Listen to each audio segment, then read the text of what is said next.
Et yo les gens, c'est les gens, on se retrouve pour une petite review, une review simple de XYZ et non pas une double review comme ce qui a été prévu à la base. Pourquoi pas une double review de l'épisode 36 et du 37? Parce que finalement en voyant l'épisode 36, il se passe pas grand chose en fait. Et je pensais que ça allait être le début du combat de Sacha contre Alan à la finale de la Ligue de Kalos, mais en fait pas du tout, c'était juste des explications, encore pas grand chose, donc je me suis dit finalement c'est pas nécessaire de faire une review de cet épisode, même si je voulais faire toute la ligue, je me suis dit c'est pas nécessaire, donc on va pas le faire quoi tout simplement. Et en plus, pour ceux qui le veulent, l'épisode 36 est sorti en VostFR, donc voilà, si jamais vous voulez aller le voir et tout, vu que la Vosta a toujours du retard, la VostFR est disponible, ils sont à jour, donc il n'y a pas de souci là-dessus, voilà. Donc si jamais vous voulez aller voir, vous irez voir la VostFR, il n'y a pas de souci. Donc ce qui se passe dans le 37, par contre, ça on va l'aborder, eh bien le combat de la finale entre Sacha et Alan commence, et ça commence sur un terrain roche, voilà, c'est important de le préciser pour le début du match. Sacha commence avec Pikachu, donc assez étonnant quand même, parce que Pikachu c'est quand même... c'est un peu son main avec Greninja, donc en général il le garde pour la fin quoi. Et Alan lui commence avec Tyrannosif, parce que oui, la team de Tyrannosif a été, la team d'Alan pardon, a été entre guillemets leakée juste avant, enfin la semaine dernière je crois. Donc du coup on connaissait déjà les 6 Pokémon de sa team. Et donc là il commence avec Tyrannosif qui active donc sa tempête de sable avec son talent là, son talent je sais plus comment il s'appelle, mais ça déclenche la tempête de sable. Et donc sur le coup en fait c'est assez gênant quand même. Et Sacha il a une idée en fait lorsqu'il contre l'attaque Vibro-Obscur je crois. Il esquive l'attaque Vibro-Obscur de Tyrannosif qui en fait détruit un rocher. Et en fait les rochers vont dans la flotte parce que vous savez dans le terrain roche de la ligue il y a une espèce de rivière. Et du coup en fait ça... Comment dire, ça fait en gros que la flotte de la rivière recouvre la tempête de sable, entre guillemets. Et donc sur le coup, Sacha a une idée de génie, encore une fois. C'est pas la seule de la ligue, il a eu plusieurs idées de génie, et je pense que c'est important de le préciser. Mais en fait, sur le coup, il fait que de fer sur la rivière pour en fait que ça enlève totalement la tempête de sable du coup.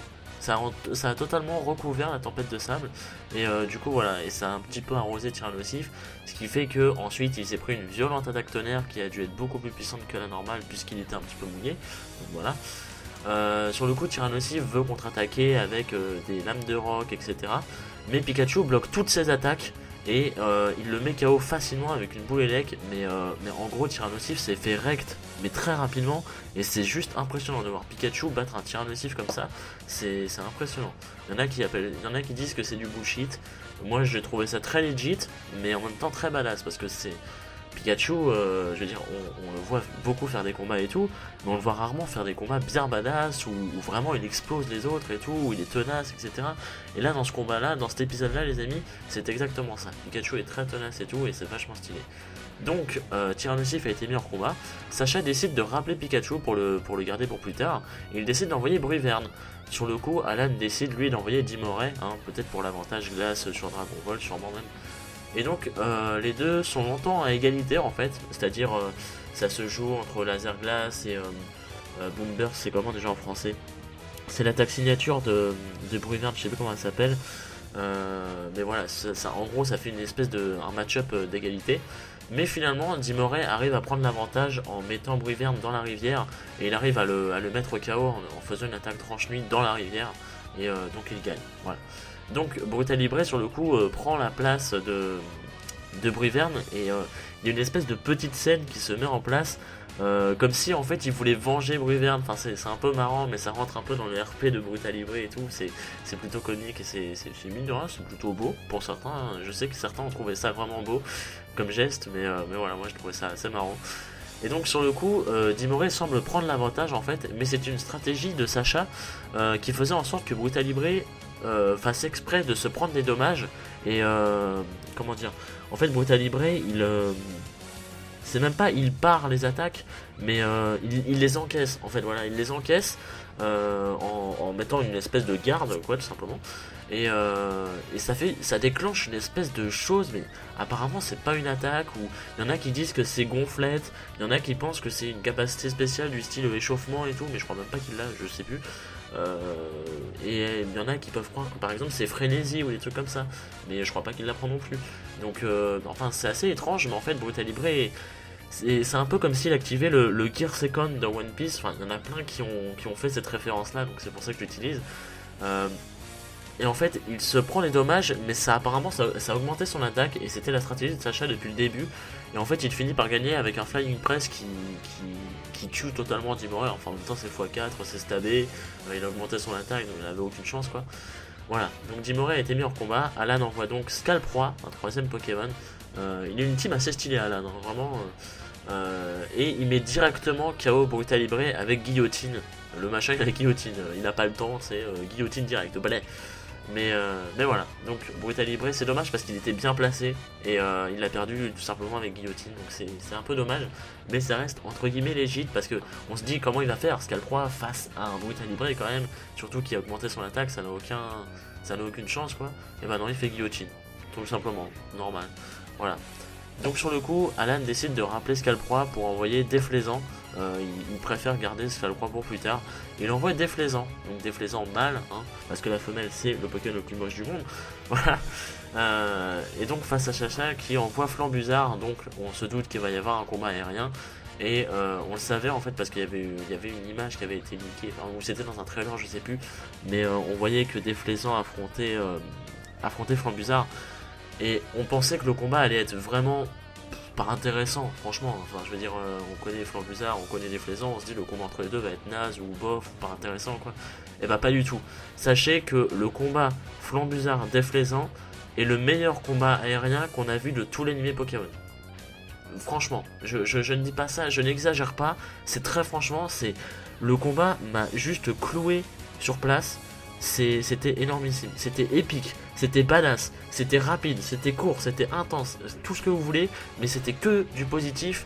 Et pourtant c'est deux Pokémon que je n'aime pas, donc pour vous dire, en général moi ça joue, genre un Pokémon que je n'aime pas, je me dis ouais le match m'intéresse pas et tout. Pas du tout. Là le match, au début je me disais ouais on va se faire chier et tout, mais non il y a eu un putain de match-up, c'était énormissime, c'était vraiment génial. Et franchement c'est... Allez le voir, franchement l'épisode vaut le détour, et surtout rien que pour le combat aérien qui est juste épique, et ils finissent sur un double KO, mais c'est énorme parce que ils se chassent à moitié, ils font une espèce de course, nitro charge et tout, ensuite il y a Piqué contre Rapace, il y a Déflaisant qui fait exprès de retomber pour toucher Flambuzard avec des tranches air, etc. Enfin, ce combat est vraiment génial, ce match-up était génial, il était très court, il a dû même pas durer 2 minutes, mais il était génial, franchement, allez le voir. Voilà, donc ce qui fait que les deux Pokémon, vu qu'ils ont été mis tous les deux en combat, et bien ça fait que 3 Pokémon ont été perdus, ont été mis KO des deux côtés. Donc le terrain change pour passer à un terrain herbeux, plante, ce que vous voulez, un terrain avec de l'herbe, quoi, un terrain basique, tout simplement. Donc Sacha choisit Pikachu, il choisit de le remettre, et Alan envoie alors un Metalos qui fait directement hâte pour être ultra rapide, mais il devient genre 3 fois plus rapide que Pikachu, c'est violent, et il prend ainsi l'avantage assez rapidement. Pikachu arrive cependant en fait à le battre en s'accrochant à lui et en lui portant un très très gros tonnerre à bout portant, donc hein, parce qu'il était accroché à lui, et une violente queue de fer qui l'écrase au sol, mais un truc assez violent, parce qu'en fait Metalos sur le coup projette Pikachu dans les airs, et ce qui fait que Pikachu en fait il profite de l'élan pour retomber en fait de la chute pour faire une violente queue de fer, et ça met totalement KO comment il s'appelle, Metalos, et voilà. Ce qui est vraiment assez badass encore une fois, mais c'est vrai que Pikachu techniquement là il est super balèze, hein. Je veux dire, on le voit rarement aussi fort quand même, et il arrivait à se débarrasser rapidement d'un Tyrannosaurus et d'un Metalos. C'est quand même assez balèze, il faut se le dire. Donc Alan sur le coup se décide finalement à envoyer son 5ème Pokémon, qui est donc Dracofeu, et il n'en a pas gardé un 6ème. Donc ça sur le coup ça étonne un peu les gens dans le stade et tout, qui disent waouh déjà mais c'est bizarre et tout. Donc Dracofeu face à Pikachu qui est épuisé, hein. Pikachu il a beau avoir combattu et tout, il a quand même combattu 2 gros Pokémon dont Metalos était vachement dur, donc il est quand même assez épuisé. Mais Pikachu arrive quand même à lancer une vive attaque assez violente, mine de rien, enfin en tout cas ça a l'air, ainsi qu'une violente attaque tonnerre sur Dracofeu qui en fait il semble assez durement touché, on va dire. Il n'est pas KO non plus, il n'est pas évanoui ni rien, mais il est assez sonné, on va dire ça comme ça. Il est assez violemment touché, ouais. Et du coup, l'épisode se termine ainsi. Donc Pikachu assez amoché contre Dracofeu qui en pleine forme mais vient de subir des dégâts. Voilà.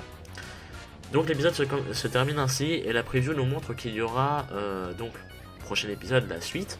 Il y aura Scalproie contre Diplodocus en match-up. Il y aura Dracofeu qui va sûrement mettre KO Pikachu, hein, c'est une évidence même, je pense.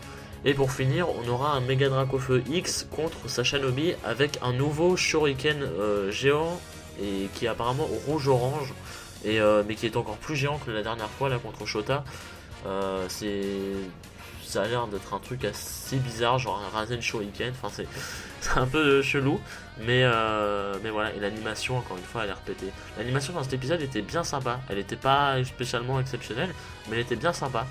Mais dans le prochain épisode elle sera ouf, franchement, vu la preview. Et donc voilà, et donc je serai là pour vous en parler la semaine prochaine, et oui.